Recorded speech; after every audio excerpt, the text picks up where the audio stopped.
Hi everybody, this is your liberal country boy coming to you with the very first episode of my vlog. In this vlog, well at least this episode anyway, I'm going to take a little bit of time to say some words about me, and then I'm going to address one of my favorite subjects, which is words in general. Now, future blogs, they're going to have a whole bunch of topics. Of course, I'm going to look at politics, especially in the U.S., and I'm going to look at current events and philosophy, religion, history all over the world, and American history, of course, because I am an American. And, basically anything I can think of that people like to think a lot of deep thoughts about, because that's what I'm into. And if y'all will ask me some questions, put some comments in there to find out some more about me or about what I think, then I'll probably do a Q&A session every once in a while. So that's my plan. Well, let me get started here. I want to do a little bit of truth in advertising because this channel is called Liberal Country Boy, all right? Now, when I say liberal, a lot of it is, well, I'm comparing myself to other country boys because by comparison, I'm a real liberal, and I'll tell you why in a minute. But in every country in the world that has a representative kind of government, a free country, you're going to see political parties. At least one of them is going to call itself liberal. At least one of them is going to call itself conservative. And, they're not good or bad. They just have very different ideas about how their governments should be run. And, when you look at poll questions that voters get asked here in America, there's generally two possible answers. One is considered liberal, the other is considered conservative. And with me, it's pretty consistent on these polls. About 7 times out of 10, I would say that I would side with the liberals. So, I'm not some Kool-Aid drinking cult member type. I don't believe, by any stretch of the imagination, that everything the liberals want makes sense. And by contrast, I also believe that there are some good things that the conservatives want as well. Again, not all, because a lot of it's been corrupted by money. In fact, since the Reagan era, there have been a lot of propaganda, basically, about $1 billion worth, in fact, spent on trying to manipulate you into thinking that liberal is a dirty word or liberals are unpatriotic. George H.W. Bush said that. But in reality, liberals stand for some very important principles: fairness, social justice, and many others. And no one would fight for those principles unless they were patriots. And make no mistake, I am a patriot. I have every much reason to wrap myself in the American flag as any conservative does.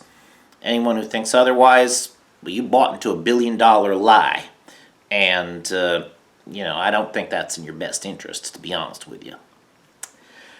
So, now that we've covered the whole liberal part of what I'm about, let's talk about country boy. You'll notice I didn't say cowboy, despite the cowboy hat, and that I often wear cowboy boots, although, not when I'm at home. I gotta air out my feet, and, most country boys do that, in fact. So, anyhow, getting off the subject here, the reason to call yourself a country boy instead of a cowboy. Well, for one thing, I should say right now, cowboy is a job title. If you do not have experience driving cattle, you should not be calling yourself a cowboy. I'm sorry. And I would love to have a chance to do that at least once, but it's probably not going to happen. So, anyway, there you go. So, I call myself a country boy for that reason. Now, a country boy is, of course, not a job title. Country boys can wear cowboy hats and boots. There's nothing wrong with it. What makes a country boy is not the fact that he was born in rural America or that he was raised there, although it certainly does help. No, what really makes a country boy who he is whether he enjoys the same kinds of things that other country boys do. For example, let me ask you some questions here. Are you into country music? I don't mean do you like it. I mean, is that what you spend almost all of your music time listening to? When a song comes on the radio that you know the words to, do you sing along? I mean that kind of into country, which I am, by the way. Other questions? Do you enjoy wearing your hat and your boots and your jeans? Does it kind of feel better than when you're dressed up any other way? Have you been hunting? Did you like it? Have you been fishing? Did you like that? Hell, I've been deep sea fishing once, caught me an 18-pound salmon. Believe me, it was delicious. And then another question, of course, have you driven a truck? Which, again, I can say I've done. So if you can answer those questions and, maybe a few others, then that's all there is to it. You're a country boy. It doesn't matter if you can't live in the country right now because, you have personal or business issues that require you to be somewhere else. You have the soul of country boy. It's cool to have a southern accent if you are lucky enough or if you learn it, but it isn't totally necessary.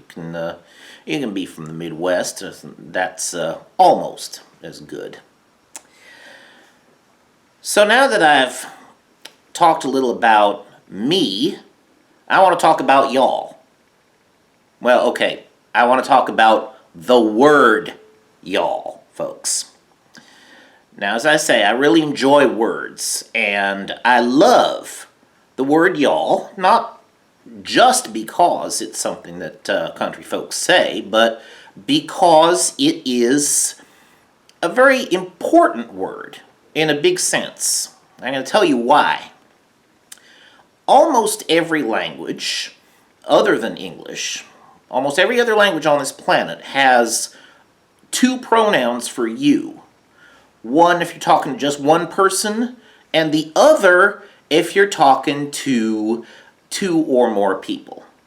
And that makes a lot of sense when you think about it. I mean, when you've got a room with a bunch of people in it and you suddenly start saying you and people wonder, well, wait, are you talking to me? You're talking to everybody? What is it? Then, you can make a lot more sense just from the language.